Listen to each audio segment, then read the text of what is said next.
Selamat siang Bapak Ibu sekalian. Selamat Siang.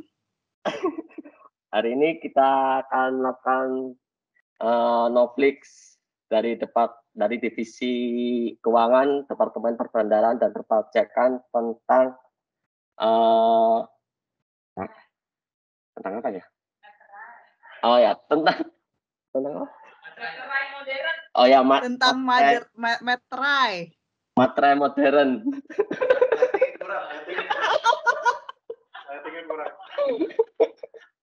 Tentang materai modern yang nanti akan dibawakan oleh Bapak Raihan.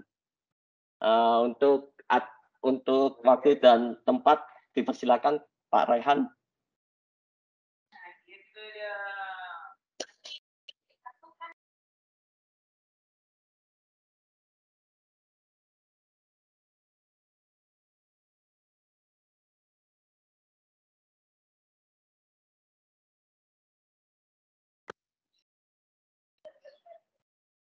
Ya, untuk Mas Ya, Rehan. Pak Raihan. Dipersilakan.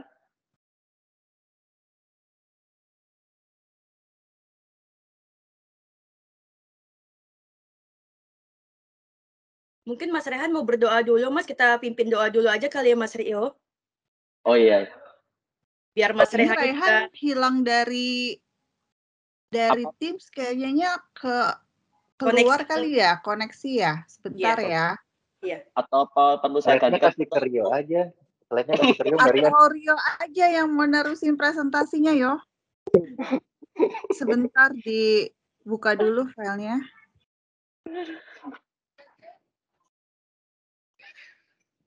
Mungkin dipandu doa dulu Mas Rio biar Noflix kita berjalan dengan lancar hari ini.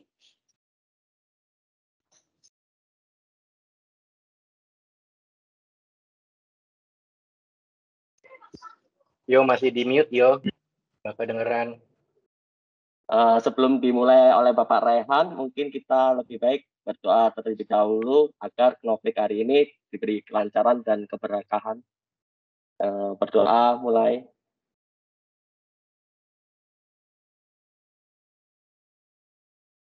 Berdoa selesai. Ya, dipersilakan waktu dan tempat Bapak Raihan. Oke, baik. Terima kasih Rio untuk pembukaannya. Langsung kita mulai aja ya, Mbak. Assalamualaikum warahmatullahi wabarakatuh. Selamat siang, Bapak dan Ibu perwira PLI. Pada kesempatan Noflix hari ini, saya Raihan Mahendra Duta dari Divisi Perbendaharaan dan Perpajakan izin untuk berbagi atau sharing sedikit knowledge atau pengetahuan mengenai elektronik materai. Oke, langsung saya mulai aja materinya.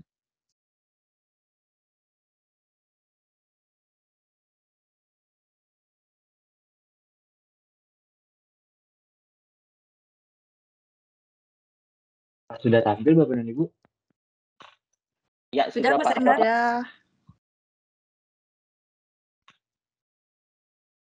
Oke, di sini saya mengambil judul Materai Modern, Solusi untuk Digitalisasi Masa Depan.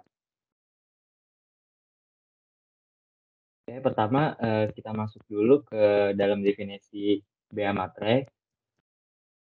Sebenarnya apa sih itu bea materai? Apakah bea materai ini termasuk jenis-jenis pajak atau bukan? Nah, jadi untuk bea materai sendiri merupakan pajak atas dokumen yang mana dia itu terutang saat dokumen tersebut ditandatangani oleh pihak-pihak yang mempunyai kepentingan ataupun diserahkan kepada pihak lain bila dokumen itu dibuat oleh satu pihak.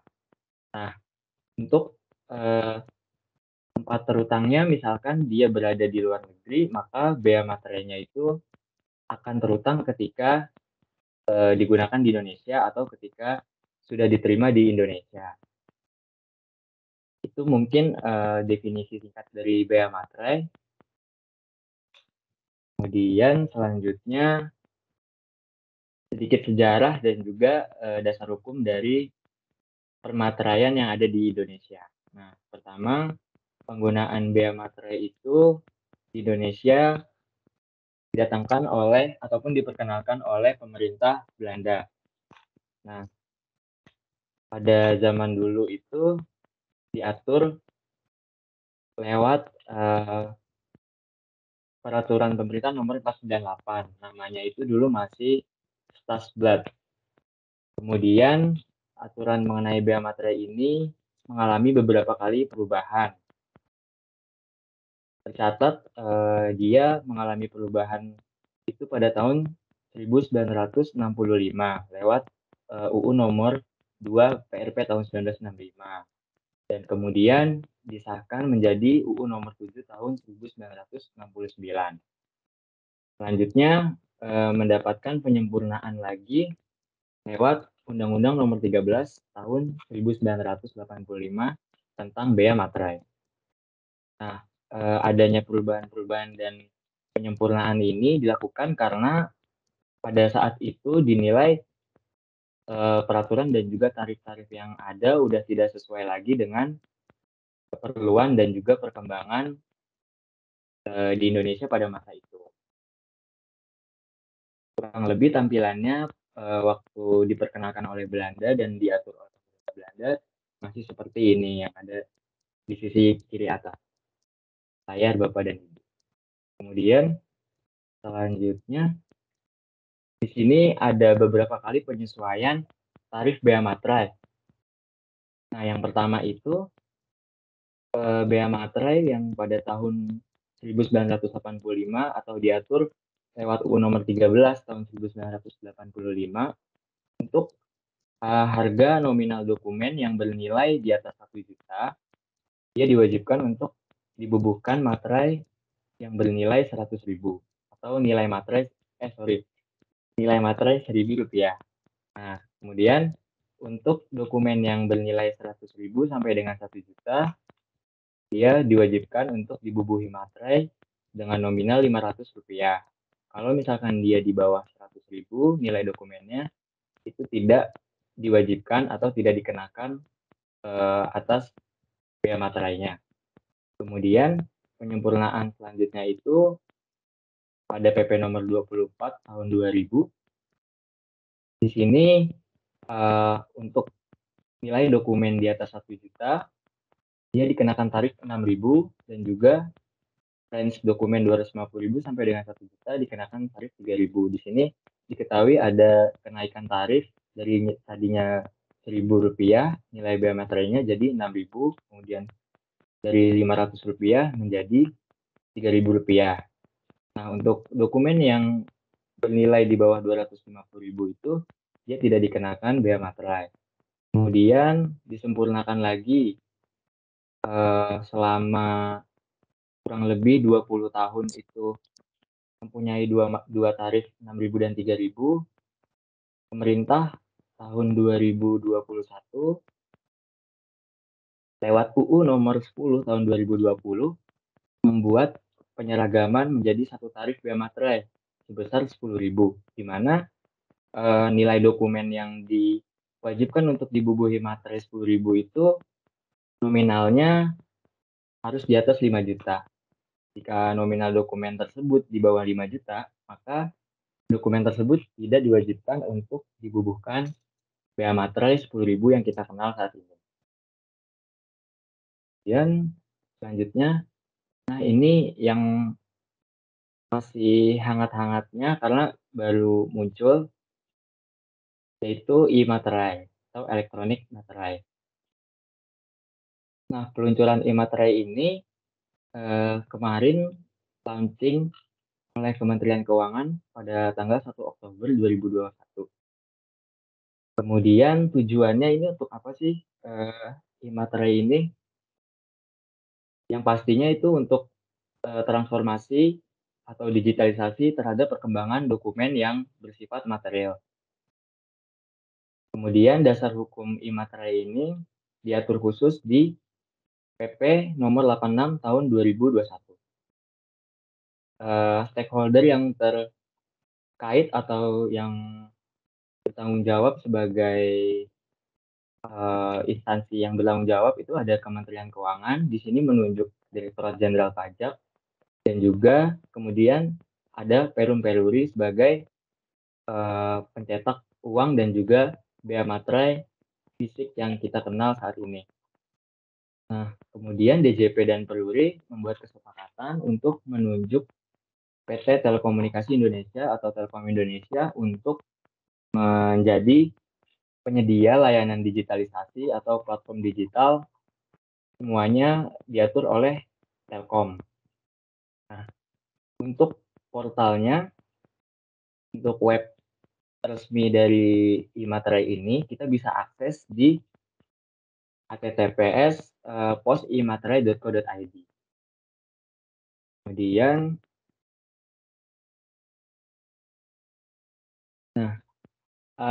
apakah ada yang berbeda dari pengenaan objek dokumennya antara iMaterai dengan materai fisik sebelumnya? Sebenarnya tidak ada perbedaan antara keduanya.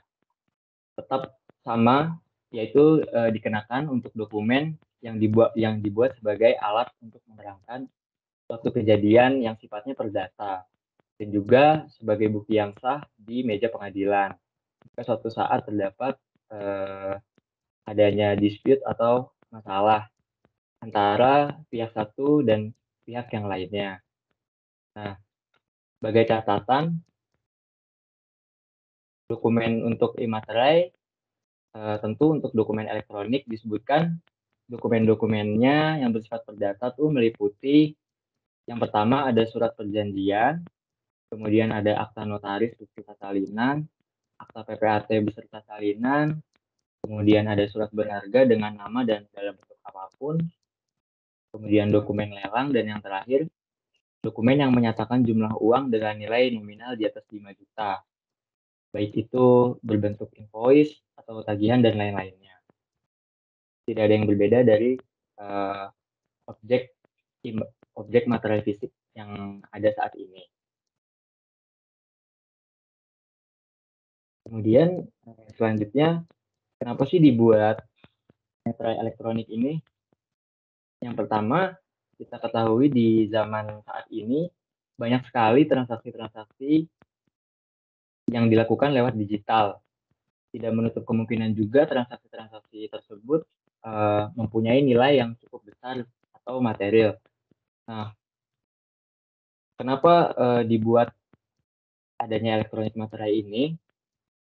Misalkan contohnya kita bertransaksi lewat online shop ataupun merchant lainnya.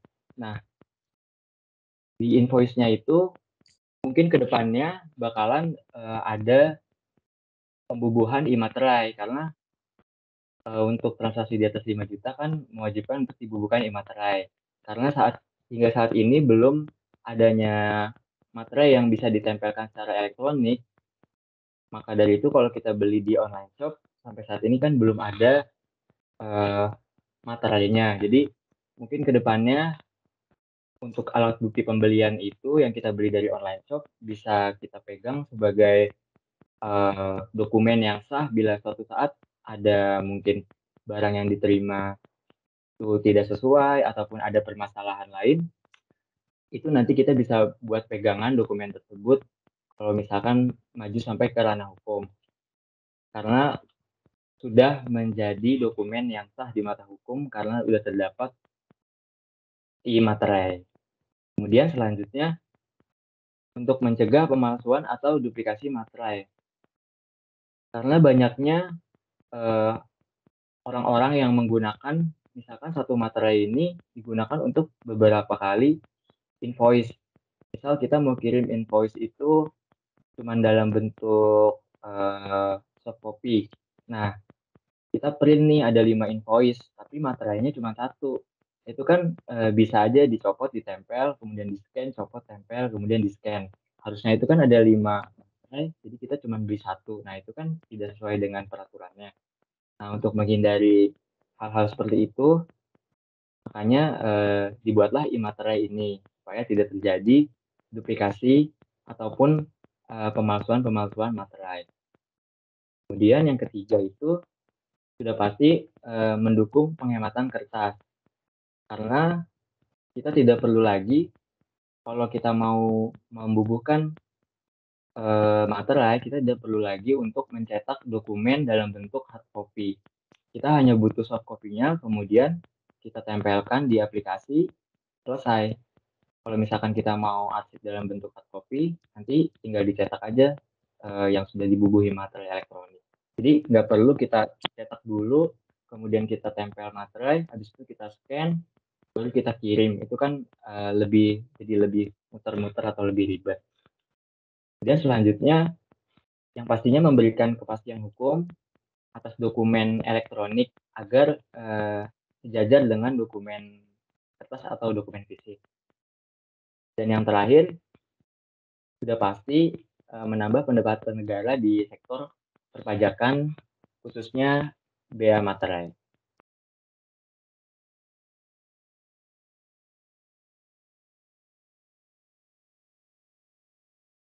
Kemudian, apa aja sih keunggulan dari e-materai ini dibandingkan materai fisik konvensional? Yang pertama itu, yang pasti kemudahan bagi masyarakat, khususnya pelaku usaha berbasis teknologi atau digital online, seperti online shop dan lain-lainnya itu. Karena dengan adanya e-materai ini tentunya ini juga memastikan tarifnya atas materai tersebut sesuai. Kalau misalkan kita beli di warung-warung kelontong ataupun tukang fotokopi gitu ya, kadang kan mereka juga pasti ambil margin gitu, entah 1.000 atau 2.000. Nah, kalau ada e-materai ini kan satu tarif, jadinya ini menguntungkan juga bagi masyarakat pengguna. Kemudian dapat dibeli kapanpun dan dimanapun, asalkan tersedia gadget dan juga internet. Selanjutnya, mengurangi transaksi tunai pembelian materai lewat gerai atau toko. Kemudian, simplifikasi pembubuhan materai pada sistem elektronik. Kemudian adanya juga menu riwayat pembelian materai. Jadi, kita ini bisa mengetahui, misalkan dalam 1 bulan atau 1 tahun, itu kita ngeluarin dana berapa sih untuk pembelian materai. Jadi nanti kita bisa lihat riwayatnya di akun kita. Misalkan 100.000, 500.000, dan lain sebagainya. Jadi kita bisa lihat riwayatnya. Selanjutnya juga ada menu riwayat dokumen yang udah kita bubuhi e-materai. Jadi nanti ketika kita udah selesai melakukan pembubuhan e-materai, di situ otomatis tersimpan di server. Dan kita bisa ngecek ataupun kalau mau arsip, kita bisa tarik data PDF lewat sana. Itu sih keunggulan dari e-materai. Kemudian selanjutnya ada pasti juga ada kelemahannya. Nah, kelemahannya ini sebenarnya nggak dijelaskan juga sama pihak-pihak terkait sama DJP. Tapi menurut pengalaman saya dan juga beberapa artikel, itu yang pasti yang pertama tuh adanya kemungkinan data-data ataupun data-data transaksi ataupun dokumen penting itu bocor ataupun disalahgunakan. Karena ini masih menggunakan database dari DJP.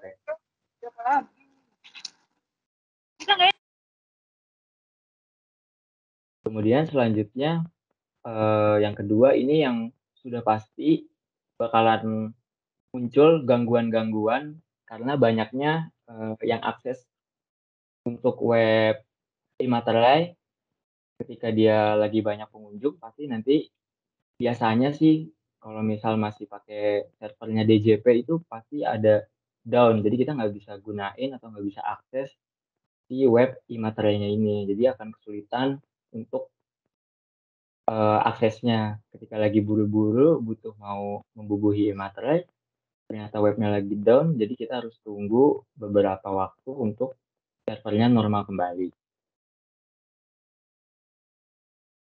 Nah, di sini diinfokan sama Kementerian Keuangan. Teknologi dari e-materai ini berupa teknologi digital signature X509 SHA-512 dan juga ada 3 fitur keamanan tambahan. Yang pertama itu adanya fitur overt. Fitur overt ini apa sih? Jadi fitur overt ini 70% dari desain yang ada di e-materai ini merupakan barcode unik. Yang pastinya setiap materai ini pasti berbeda satu sama lain. Jadi hampir tidak mungkin atau tidak bisa diduplikasi. Selanjutnya, covert ini hanya dapat dibaca atau di-scan lewat aplikasi khusus dari Peruri. Kemudian signature panelnya dapat dilihat menggunakan aplikasi PDF Reader. Yang ketiga, pembuktian secara forensik oleh Peruri. Jadi ini yang ketiga ini mungkin semacam verifikasi langsung dari Peruri bahwa ini menunjukkan e-materai ini tidak mungkin ada duplikasinya atau tidak mungkin dipalsukan. Selanjutnya kita ke cara penggunaannya. Nah, yang pertama kurang lebih ketika kita buka portal e-materai, tampilannya akan seperti ini.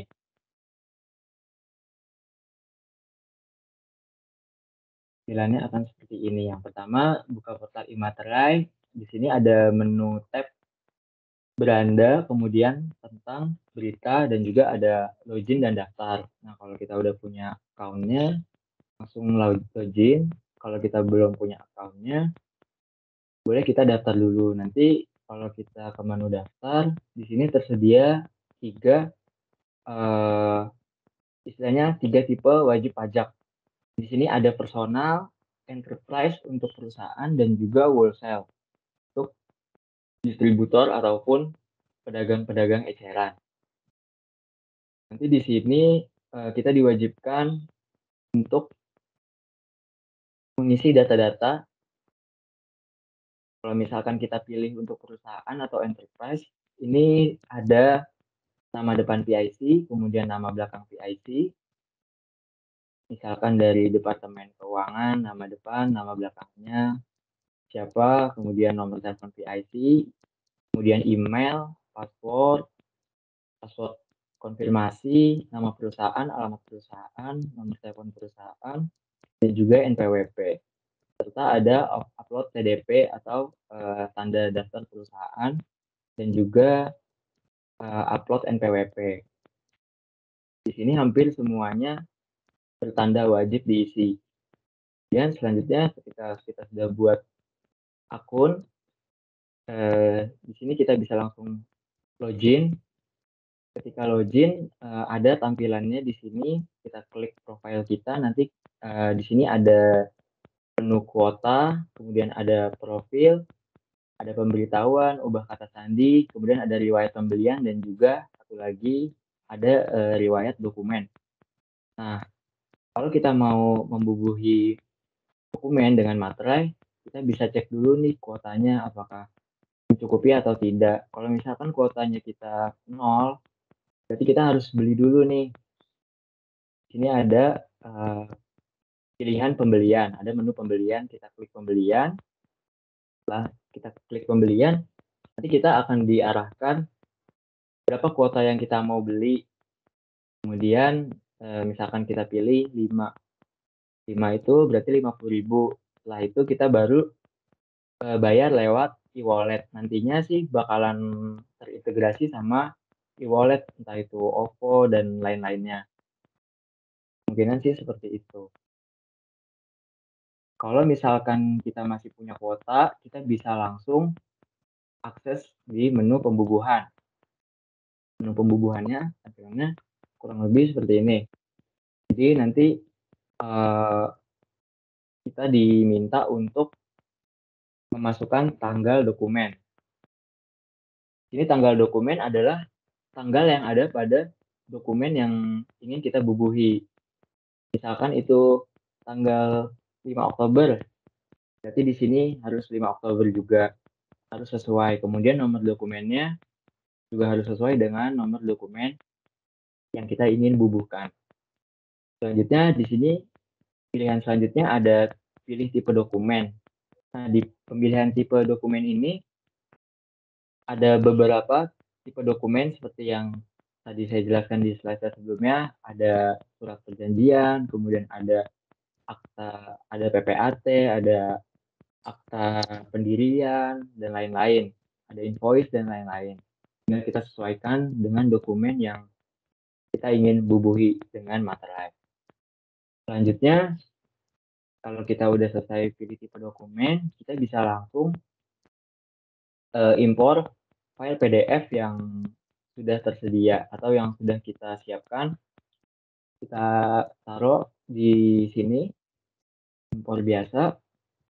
Selanjutnya, nanti bakalan terlihat seperti ini. Ini di sini ada file kita nantinya. Kemudian kita tinggal sesuaikan aja posisi imaterainya. Akan ada di kanan bawah, atau di kiri bawah, atau di tengah. Setelah kita pilih di mana letak sesuai dengan keinginan kita, baru kita pencet bubuhkan imaterai. Selanjutnya, setelah kita klik bubuhkan imaterai, nanti kita diminta untuk memasukkan PIN yang sudah kita buat di awal pendaftaran. Kita masukkan 2 kali PIN untuk menjaga autentifikasi dari keamanan dokumen kita. Jadi setelah kita masukkan PIN, baru deh materinya sudah resmi dibubuhkan ke dalam dokumen kita. Nah, selanjutnya kita bisa melihat riwayat dokumen-dokumen yang sudah pernah kita lakukan pembubuhan imaterai. Jadi di sini berderet dokumen-dokumen apa saja yang sudah kita pernah lakukan pembubuhan. Ini ada jenis filenya, kemudian ada nama file sesuai dengan nama file yang kita berikan di PDF, kemudian ada nomor dokumen, kemudian ada tanggal dokumen sesuai tanggal dokumen PDF, kemudian ada nomor seri, ini diberikan oleh aplikasi materinya langsung. Kemudian ini waktunya adalah waktu di mana kita membubuhkan imaterai. Dan di sini ada statusnya. Jika statusnya berhasil, berarti materai telah sukses dibubuhkan. Ini kita bisa lihat dan kita bisa unduh juga. Oke, kurang lebihnya cara penggunaan elektronik materai seperti itu, cukup mudah, cuman butuh waktu saja mungkin untuk implementasinya. Baik, mungkin sekian materi sharing knowledge dari saya. Apakah ada pertanyaan dari Bapak dan Ibu? Ya, terima kasih Pak Raihan atas presentasinya, atas sharing knowledge-nya. Sangat menarik ya. Bapak Ibu, zaman semakin maju dan kita dapat dipermudahkan dalam segala hal. Ya, dipersilakan Bapak Ibu yang ingin bertanya.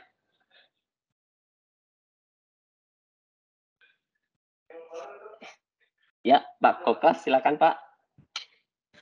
Ya Pak Raihan, tadi kurang paham. Kalau contohnya kita perusahaan beli itu, tapi yang pakai dari divisi yang lain, cara membaginya tadi gimana ya? Nomornya atau apanya gitu?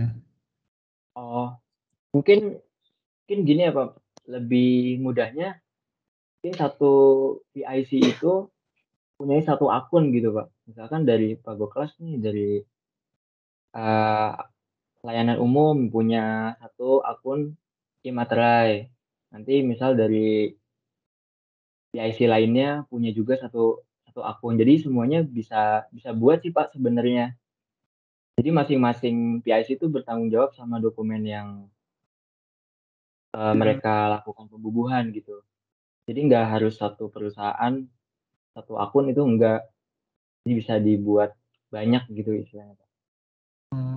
Jadi kalau kita mau pilihnya tadi kan apa bisa langsung beli 100 biji atau apa gitu sih Pak? Bisa Pak, bisa. Jadi misal Pak Goklas nih mau beli untuk kuota 1 bulan, perkiraannya Pak Goklas dalam 1 bulan misal selama ini habisnya 10. Nah, Pak Goklas bisa beli 10 tuh di depan. Jadi nanti itu bakalan berkurang kalau Pak Goklas pakai atau kalau misalnya Pak Goklas bubuhin ke dokumen, nanti otomatis berkurang.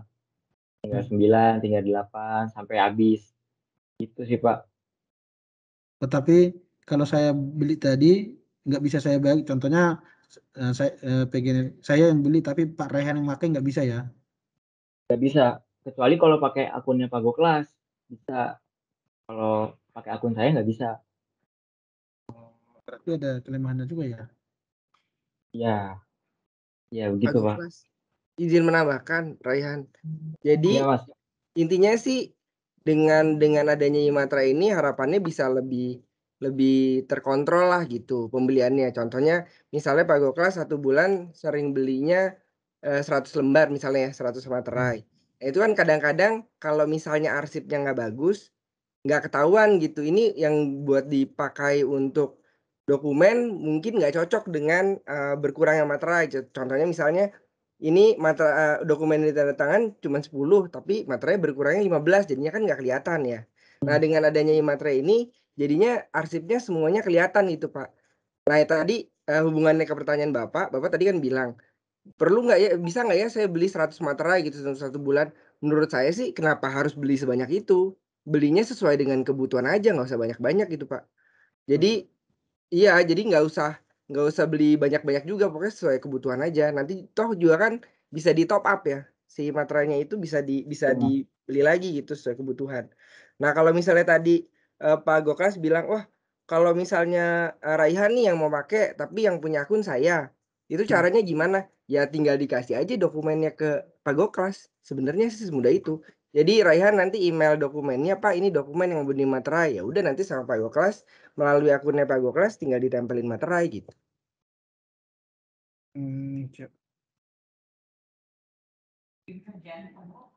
Terima kasih Mas Hendy atas tambahannya. Ya Pak Goklas kurang Tapi lebih. itu nanti ada apanya? Kalau kita beli itu ada kwitansinya. Tadi aku belum lihat sih kwitansi. Karena saya bertanya saya berhubungan dengan perusahaan sih. Nanti untuk rembesnya gimana gitu sih. Kalau kita beli bukti bayar atau apa, ada nggak? Kalau yang online ini karena belum pernah coba Pak. Ya. Untuk pembelian imaterial itu sih nanti ada riwayatnya sih Pak. Mungkin bisa dilakukan screenshot di menu riwayat pembeliannya itu ya. Dan untuk pembayarannya sih sama seperti e-wallet Pak. Jadi Bapak pakai apa namanya dompet digital gitu, mungkin bisa pakai bukti pembayaran itu gitu. Pak Goklas nambahin sedikit Pak, sebenarnya juga Imatra ini kan baru launching di 1 Oktober kemarin ya, baru banget dan sekarang tahapnya itu masih tahap uji coba. Jadi selama tahap uji coba ini baru mulai dipraktekkan oleh bank-bank himbara kalau nggak salah ya Ryan ya. Jadi belum buat umum lah gitu. Jadi baru bank-bank himbara aja yang make. Jadi kalau misalnya teknisnya kayak gimana, terus terang kita juga belum nyoba sih. Tapi logikanya ya kalau di menunya kan sepertinya ada riwayat pembelian ya. Nah itu kayaknya bisa untuk jadi bukti bayar sih Pak Goklas. Siap. Bayangannya sih kurang lebih seperti itu Pak. Gitu. Tapi untuk teknis detailnya kita masih menunggu benar-benar udah tersedia buat umum sih di waktu-waktu dekat ini, mungkin nggak sampai akhir tahun sih kayak mungkin ya Pak. Siap Pak, itu pertanyaan. Terima kasih untuk jawabannya. Baik Pak, sama-sama Pak. Ya, terima kasih Pak Goklas atas pertanyaannya. Selanjutnya Pak Fikri silakan Pak. Oh iya, terima kasih Pak Rio.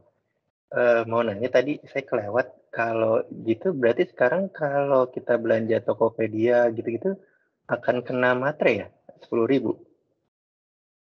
Nah izin jawab, Pak Fikri.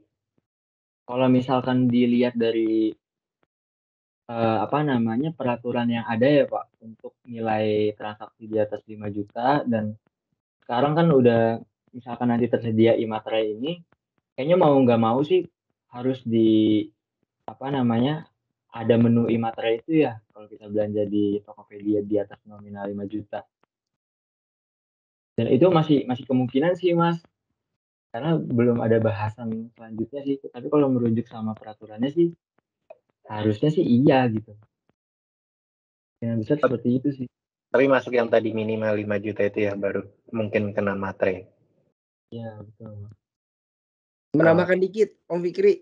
Jadi kalau lihat dari peraturannya, sebenarnya dari dulu juga udah harusnya sudah kena materai ya. Jadi semua dokumen yang ada nominalnya lah itu ada ketentuan materainya, ada ketentuan pajaknya gitu. Jadi kalau sebelum peraturan ini kan yang tahun 2020 itu kalau nilainya di atas 250.000 sampai dengan 1 juta harus kena materai 3.000, di atas 1 juta ya, Re. Di atas 1 juta harus kena 6.000. Nah, dari dulu sebenarnya memang harus ada pajak itu. Tapi kan dulu mungkin belum kepikiran gitu ya teknologi digital ternyata semaju ini, jadi belum diatur. Nah, karena sekarang itu sudah semuanya digitalisasi gitu, jadi pemerintah kayaknya dapat inspirasi baru lah. Wah, ini transaksi yang digital yang seharusnya invoice-nya ada materainya bisa nggak kena semua nih gitu. Makanya kepikiran lah ya udah bikin aja e-materai. Mungkin ke depannya memang jadinya lebih sudah sulit untuk lolos dari peraturan lah karena adanya e-materai ini gitu. Karena kan kalau misalkan kita beli dari online shop gitu, print out-nya itu kan dalam bentuk cetakan dari Tokopedia-nya ya Mas, dari aplikasinya. Dan itu mungkin sampai dengan sekarang kan belum ada integrasi sama materai elektronik gitu. Jadi ya orang jualan ya nggak usah pakai ditempelin materai yang fisik. Jadi mereka anggap transaksi di atas 5 juta ya bebas-bebas aja. Padahal sebenarnya itu juga merupakan objek pajak gitu. Mungkin bakalan dikejar sih nanti sama pemerintah. Oke. Berarti permintaan maaf online juga pakai materai online nanti ya? Kalau netizen itu. Gimana Pak? Sorry Pak. Kira-kira. Permintaan maafnya online, permintaan maaf netizen. Jadi materinya nanti Surat juga pernyataan online. ya Pak? Iya. Kalau misalnya mau dipakai di pengadilan iya Om. Iya betul. Itu untuk masuk pengadilan ya? Untuk perdata, biasanya untuk perdata pengadilan. Mungkin quote-quote ada tokoh-tokoh yang suka mengeluarkan quote itu mungkin ada materainya bisa bagus ya. Oh iya. Iya. Yang merebut sama itu ya, mempertahankan itu ya. Terima kasih Mas Rehan. Andy. Ya, terima kasih Pak Fikri. Pertanyaannya sangat menarik deh, sangat bagus, penuh dengan quote-quote sekali. Ya, selanjutnya apakah ada lagi? Jika tidak ada, saya mau izin bertanya ya, Mas Rehan. Ini kan e-materai ini kan legalitasnya sudah dengan Peruri nih, benar kan? Nah, bagaimana untuk tanda tangan digitalnya? Apakah itu nanti otomatis akan sudah legalitasnya secara Peruri atau belum? Seperti itu sih. Kalau setahu saya kan legalitas tanda tangan elektronik itu harus melalui Peruri kan? Seperti itu. Nah, kalau untuk tanda tangan ya, setahu saya ya Mas, nanti sih bakalan nggak tahu ya di menunya itu apakah ada tanda tangan digital juga atau enggak, atau kita harus lampirin tanda tangannya sendiri di PDF misalkan atau di Word gitu. Ketika kita masukin ke aplikasi e-materai tinggal ditempelin materai itu udah sah. Kalau menurut aku sih kayak gitu, menurut sejauh ini sih yang aku lihat sih kayak gitu sih Mas. Cuman nggak tahu nanti ada verifikasi untuk tanda tangan atau enggak di aplikasi e-materainya. Jadi untuk keabsahannya itu ya ini untuk bahas keabsahan si materainya aja gitu. Untuk keabsahan tanda tangannya sih sepertinya tanda tangan elektroniknya juga sah gitu, nggak usah lewat dari Peruri. Menurut saya sih Mas. Cuman nanti ke depannya belum tahu sih. Berarti harga yang ditawarkan materi include sama keabsahan dari tanda tangan elektroniknya ya? Mungkin seperti itu kali ya? Om Rio, Itu nggak tambahin dijelasin ya, dikit Mas? Rehan. Ini biar clear sedikit ya. Ini materai ini kan hubungannya sebenarnya yang kita jelaskan ke pajaknya, Om. Jadinya untuk dokumen yang ada nominalnya di atas 5 juta harus kena 10.000 gitu. Ini ada pajaknya ya, urusannya ke pajak. Terus kalau misalnya dokumen yang mau kita gunakan ke pengadilan atau perdata itu ada pajaknya, harus bayar dulu 10.000 gitu karena harus dimateraikan. Nah, ini kita sebenarnya nggak ngomongin tentang keabsahan. Jadi agak beda kalau dengan yang pertanyaan yang Mas Rio tadi tanyakan, ini kan tentang keabsahan tanda tangan digital Nah, gitu. Itu agak beda gitu. Soalnya yang kita bahas itu materainya. pajaknya gitu, Om. Iya, Jadi tahu. apakah nanti di materai itu akan ada tanda tangan digitalnya? Ya harusnya sih kalau ngomongin pajaknya nggak ada ya. Ini kita kan cuma ngomongin materainya aja sebagai bentuk pajak atas dokumen yang diterbitkan gitu. Iya, maksud saya kan itu dokumen yang diupload kan, itu sudah ada tanda tangannya atau belum kan? Pasti kan itu kan e-materai kan pasti elektronik tuh. Untuk tanda tangannya kan ini kan semangatnya paperless kan gitu loh. Bener nggak? Iya. Oh, jadi pertanyaannya maksudnya waktu pas kita upload dokumen harus ada tanda tangannya atau belum gitu ya? Iya. Maksudnya gitu, Mas. Terus dan untuk tanda tangan digital itu apakah sudah sah kan kalau menurut keabsahan kan harus tanda tangan elektronik itu harus didaftarkan ke Peruri juga kan gitu loh. Tanda tangannya sih enggak ya, Om. Legalitasnya. Kalau tanda Seperti itu tangannya sih. sih enggak. Oh. Yang dikeluarkan dari Peruri itu sistem si materai. Jadi bukan tanda tangan tapi sistem materai. Kalau di peraturannya sih emang disebutnya harus dimaterai ketika ditandatangani. Cuman kemarin kita cari di peraturan kalau misalnya terlambat gimana, ada dendanya atau enggak, itu kita nggak ketemu sih. Jadi kalau misalnya nggak ada dendanya gitu, menurut saya sih ya mau dimaterai duluan atau mau ditandatangan duluan sih nggak ada masalah sih. Cuman harusnya ya ditandatangan duluan, udah gitu baru materai kan bentuk legalisir gitu ya. Kali sih. Nggak tahu di secara hukum gimana, kurang paham juga sebenarnya. Oke. Siap. Kalau sejauh ini untuk implementasinya sih gitu sih, Mas. Untuk tata cara pembubuhannya sih gitu. Kita dokumen PDF-nya itu udah ditandatangani dulu sama tanda tangan elektronik kita, kemudian baru ditempelin sama e-materai itu. Itu udah menurut peraturan Menteri Keuangan sih keabsahannya udah sama, udah legible sama dokumen fisik yang kita tanda tangani secara langsung. Gitu sih, Mas Rio. Baik, ya silakan. Oke, makasih Pak Raihan, Pak Endi. Ya silakan Bu Astrid jika mau bertanya.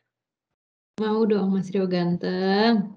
Mas Raihan mau nanya, mungkin aku kelewat ya tadi soalnya mohon maaf aku nggak ngikutin dari awal. Ada contoh kayak perjanjian yang ditandatangan dengan materai digital ini nggak ya? Sampai sekarang sih saya juga belum nyoba ya Mbak, karena kemarin baru pengenalannya tuh baru langkah-langkah dari DJP aja, baru langkah-langkah dari merekanya juga belum ada ngasih contoh gitu ya? Belum ada. Oke, nanti mungkin bisa di-share nggak sih? Aku cuma penasaran kalau kayak perjanjian kita yang biasa tuh manual kan materai selalu di sisi pihak pertama satu, terus nanti satu rangkap lagi di sisi pihak kedua kayak gitu kan. Nah, aku pengen taunya kalau nanti dengan materai digital ini masih harus seperti itu kah? Atau ya udah cukup satu rangkap aja, nanti materainya mungkin di tengah-tengah apa gimana gitu. Nanti mungkin kalau misalnya Mas Raihan udah ada info nanti bisa di-share-share lagi ke kita. Oke, siap Mbak. Atau nanti kita bisa coba implementasi bareng-bareng kali ya, biar praktek bareng-bareng gitu. Boleh, siap. Dokumen yang mau dibubuhkan. Gitu sih Mbak. Thank you. Sama-sama Mbak. Iya, Bapak Ibu, apakah sudah cukup pertanyaannya? Jika sudah, waktunya sudah habis.